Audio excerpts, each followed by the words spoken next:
तमाम को दावत देता हूँ कि वो सीधा साधा निकाह करें, ताकि निकाह आसान हो जाए और ज़िना मुश्किल हो जाए। हमने निकाह को बहुत मुश्किल कर दिया है, इसलिए मैं दरख्वास्त करता हूँ कि निकाह को रसूलुल्लाह सल्लल्लाहु अलैहि वसल्लम की सुन्नत के मुताबिक करने की कोशिश करें। ये गोल्डन बेकरी वाले हैं, आप जानते हैं कि पुणे के अंदर मशहूर हैं गोल्डन बेकरी, लेकिन फिर भी इन्होंने इतना सीधा साधा निकाह किया है।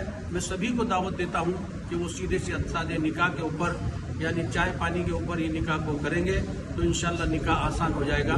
अस्सलाम वालेकुम रहमतुल्लाहि व बरकातहू।